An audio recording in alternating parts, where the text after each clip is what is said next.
Good morning. കർത്താവിൻ്റെ നാമത്തിലുള്ള സ്നേഹവും വന്ദനവും അറിയിക്കുന്നു. നമ്മുടെ ഉള്ളിൽ പരിശുദ്ധാത്മ ഉണ്ടോയെന്ന് എങ്ങനെ അറിയുന്നതിനെ കുറിച്ചാണ് സംസാരിച്ചുകൊണ്ടിരിക്കുന്നത്. നമ്മൾ എല്ലാവർക്കും ഇഷ്ടമുള്ള പ്രാർത്ഥന കർത്താവ് പഠിപ്പിച്ചൊരു പ്രാർത്ഥനയാണ്, സ്വർഗസ്നായ ഞങ്ങളുടെ പിതാവേ, അങ്ങയുടെ നാമം പൂജിതമാകണമേ, അങ്ങയുടെ രാജ്യം വരണമേ, അവിടുത്തെ തിരുവിഷ്ടം സ്വർഗത്തിലെ പോലെ ഭൂമിയിലുമാകണമേ. ഈ അവിടുത്തെ തിരുവിഷ്ടം സ്വർഗത്തിലെ പോലെ ഭൂമിയിലും ആകണമേ എന്ന് നമ്മൾ കർത്താവിനോട് പറയുക എന്ന് പറഞ്ഞു കഴിഞ്ഞാൽ, ഭൂമി എന്ന് പറഞ്ഞു കഴിഞ്ഞാൽ അതെങ്ങനെയാകുന്നത്? നമ്മളിൽ കൂടെയാണ്. കർത്താവിൻ്റെ മക്കളായ, കർത്താവിൽ വിശ്വസിക്കുന്ന, കർത്താവിനെ ഫോളോ ചെയ്യുന്ന ക്രിസ്ത്യൻസിൽ കൂടെയാണ് ആകുന്നത്. അല്ലാതെ അവിടുത്തെ തിരുവിഷ്ടം സ്വർഗത്തിലെ പോലെ ഭൂമിയിലാണെന്ന് പറഞ്ഞാൽ കർത്താവിനെ അറിയാത്ത ആൾക്കാരെല്ലാം മര്യാദയ്ക്ക് ശാന്തരായിട്ട് ജീവിച്ച് നമുക്ക് ഒരു കുഴപ്പം ഉണ്ടാക്കാതെ അവർ നമ്മളെ നോക്കി, അതല്ല എൻ്റെ അർത്ഥം. ദൈവരാജ്യം നമ്മളിലാണ് സ്ഥാപിക്കപ്പെട്ടിരിക്കുന്നത്. അപ്പോൾ അങ്ങയുടെ നാമം പൂജിതമാകണം, അങ്ങയുടെ രാജ്യം വരണം, അവിടുത്തെ തിരുവിഷ്ടം സ്വർഗത്തിലെ പോലെ ഭൂമിയിലുമാകണം. കാരണം ഞാനിനി സ്വർഗത്തിൽ ചെല്ലുമ്പോൾ എൻ്റെ ജീവിതത്തിൽ കർത്താവിൻ്റെ ഹിതമാണ് നടക്കാൻ പോകുന്നത്. എൻ്റെ ഇഷ്ടമല്ല, കർത്താവിൻ്റെ ഹിതപ്രകാരം പിന്നെ എല്ലാം. അപ്പോൾ അതിവിടെ ഭൂമിയിൽ വെച്ച് തന്നെ ആരംഭിക്കണമേ എന്നാണ് നമ്മൾ പ്രാർത്ഥിക്കുന്നത്. ഇനി കർത്താവ് പ്രാർത്ഥന കേട്ടിട്ട് നമുക്കൊരു മറുപടിയില്ല. ഓക്കേടാ, ഇന്നു മുതൽ എൻ്റെ ഇഷ്ടമാണ് നിൻ്റെ ജീവിതത്തിൽ നടക്കാൻ പോകുന്നത്. എന്തായിരിക്കും എൻ്റെ റിസൾട്ട്? ആലോചിച്ചിട്ടുണ്ടോ? നമ്മൾ ചെയ്യുമ്പോൾ പാട്ട് പാടുകയും പ്രാർത്ഥിക്കുകയും ചെയ്യുമ്പോൾ ഇതിൻ്റെയൊക്കെ ഒരു പുറകിലുള്ള അർത്ഥം കൂടെ നമ്മൾ മനസ്സിലാക്കി ചെയ്ത ഏറ്റവും നന്നായിരിക്കും.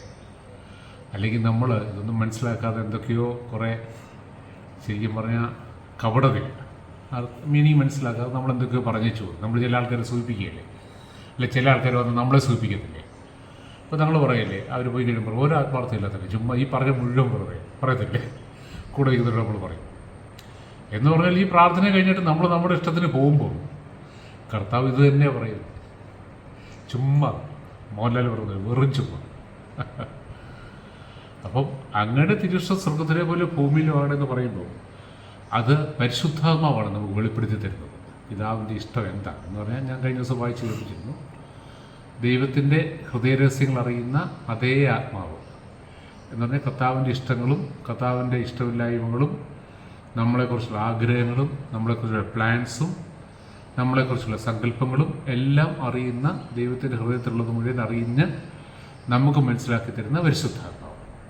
അപ്പോൾ തന്നെ പരിശുദ്ധാത്മാവിന് നമ്മുടെ അവസ്ഥയും അറിയാം. അപ്പോൾ ആ പരിശുദ്ധാത്മാവിൻ്റെ സഹായം കൂടെ നമ്മളെങ്ങനെയാണ് ഈ പ്രാർത്ഥന പ്രാർത്ഥിച്ചിട്ട് പോകുന്നതെങ്ങനെ? നമ്മൾ നമ്മൾ ഈ പ്രാർത്ഥന നിർത്തണം, അല്ലെങ്കിൽ അതിൻ്റെ മീനിങ് മനസ്സിലാക്കി, അയ്യോ ഇങ്ങനൊരു കാര്യം ഉണ്ടല്ലോ, ഞാൻ എന്നെ തന്നെ ഏൽപ്പിച്ചാണല്ലോ, അങ്ങയുടെ ഇഷ്ടം സ്വർഗത്തിലെ പോലെ ഭൂമിയിൽ നിറവേറാൻ ഞാൻ എന്നെ സമർപ്പിച്ചതാണല്ലോ എന്നുള്ളൊരു ചിന്തയെങ്കിലും അറ്റ്ലീസ്റ്റ് ഉണ്ടാകും. അപ്പോൾ കർത്താവ് അങ്ങ് തീരുമാനിക്കുക, ഓക്കെ, അവൻ വലിയ കാര്യമായിട്ട് പ്രാർത്ഥിച്ചില്ല, അവൻ എല്ലാ ദിവസവും പ്രാർത്ഥിക്കുന്ന പ്രാർത്ഥന, ഞാൻ ഇന്ന് പോലെ എൻ്റെ ഇഷ്ടം അവനെല്ലാം അങ്ങ് നിറവേറ്റാൻ പോവുക. ഓക്കെ, അപ്പോൾ കർത്താവ് ഓരോരോ കാര്യങ്ങൾ നമ്മളോട് ആവശ്യപ്പെടാൻ തുടങ്ങും. എടാ, നീ ഇപ്പം ഈ പൊയ്ക്കൊണ്ടിരിക്കുന്ന, അല്ലെങ്കിൽ എന്നാ പറയുന്നത്, നിൻ്റെ ചില സ്വഭാവങ്ങളുണ്ടല്ലോ, അത് സ്വർഗത്തിൽ ഒന്നും നടക്കത്തില്ല. ഏതായാലും എന്തൊക്കെ സ്വഭാവം ഞാൻ എടുത്തു പറയുന്നില്ല, നമ്മൾ തന്നെ ചിന്തിച്ചാൽ മതി. നമ്മുടെ ഓരോ ഇഷ്ടങ്ങളും, നമ്മുടെ ഓരോ എന്താ പറയുന്നത് അഡിക്ഷൻസും, നമ്മുടെ പ്രിഫറൻസ്, അങ്ങനെ കുറേ സ്വഭാവമാണ്. നമ്മൾ ഈ എല്ലാം കൂടെ കൂടുമ്പോൾ ഉള്ള കാര്യങ്ങളും പിന്നെ സെലിബ്രേഷൻസും ഇതെല്ലാം. അപ്പോൾ കർത്താവ് പറയണം, സ്വർഗത്തിൽ വരുമ്പോൾ ഇത് നടക്കത്തില്ല. അപ്പോൾ നീ ഒരു കാര്യം ഇവിടെ വെച്ച് തന്നെ നിർത്തുമോ? എന്താ നിർത്താത്ത? പിന്നെ അടുത്തത്, അതിപ്പോൾ വലിയ വിശ്വാസികളാണെങ്കിൽ പോലും വലിയ വലിയ കാര്യങ്ങൾ പറയുന്ന വലിയ എന്താ പറയുന്നത് സുവിശേഷകരൊക്കെ ഉണ്ടല്ലോ, സ്പിരിച്വൽ ലീഡേഴ്സ് എന്ന് പറയുന്നത്. അപ്പോൾ അവരാണെങ്കിൽ പോലും, അല്ലെങ്കിൽ നല്ല ഉറപ്പുള്ള, ഞങ്ങൾ ഭയങ്കര വിശ്വാസം, ഇത്ര വർഷമായിട്ട് ഞങ്ങൾ കർത്താവിനെ സ്വീകരിച്ചിട്ട് ഞങ്ങൾ അങ്ങനെയാണ് ഇങ്ങനെയാണെന്ന് അവകാശപ്പെടുന്ന ആൾക്കാരുണ്ടല്ലോ, അവരുടെ ജീവിതം എടുത്തു നോക്കി.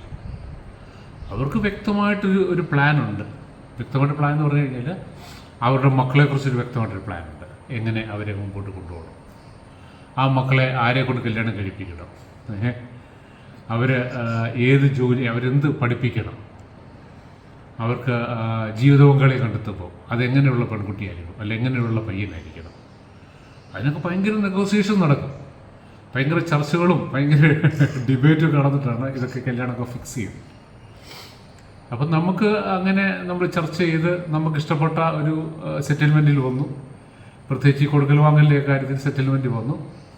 അതിനുശേഷമാണ് നമ്മളത് നടത്തുന്നത്. അപ്പോൾ നടത്തുമ്പോൾ നമ്മൾ ഒരു കാര്യം ചെയ്യും.